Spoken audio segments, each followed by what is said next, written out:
I've been wanting to try out some vintage looking lights in my home. In this video, I'll go through my process on how I added these two pendant lights to my wall.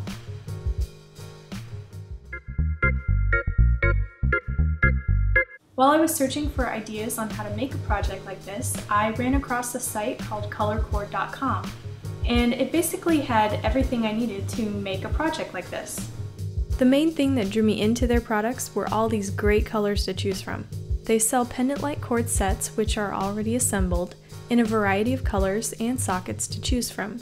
I ended up getting this dark magenta standard grounded pendant set for one of my lights. They also sell cord by the foot and accessories separate, which allows you to customize your project. I decided to make my other light custom this way, using the turquoise bulb cage, 60-watt Edison bulb, 15 feet of turquoise cord, clear standard cord grip, porcelain socket, cord thumb switch, and cord plug end. If you want to order everything separate and assemble it all yourself, they do recommend that you contact a licensed electrician to help with your project. And I have to say that I agree with them. I am a total beginner when it comes to wiring anything electrical, so I did work with an electrician on assembling one of the pendant lights, and he was kind enough to let me film some of the assembly process. To start, he wired the socket.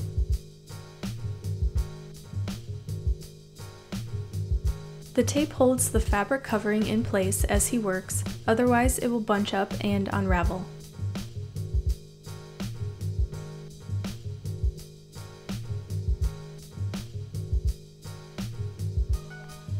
Then wired the switch and plug.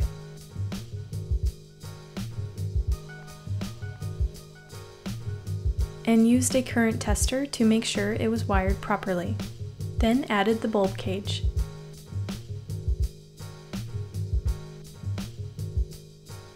Now for the other cord set I mentioned earlier, it came already assembled, which was nice because after watching all that electrical work on the turquoise light, this one is a little more convenient because I can finish it in just a few steps. For this one, I chose the raw metal bulb cage. I don't need the lampshade ring, so take that off.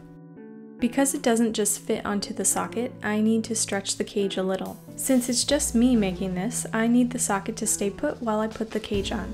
My method of doing this was to use a cup to hold it. Remove the screws and stretch the cage over. Depending on your socket, you may notice the screws it comes with aren't long enough, so I replaced them with longer screws and it worked just fine. Then put the light bulb in and it's finished. To hang these lights, I'm using this wall hanger, which I got from Lowe's. The hardware you choose and the way you hang it is totally up to your preference.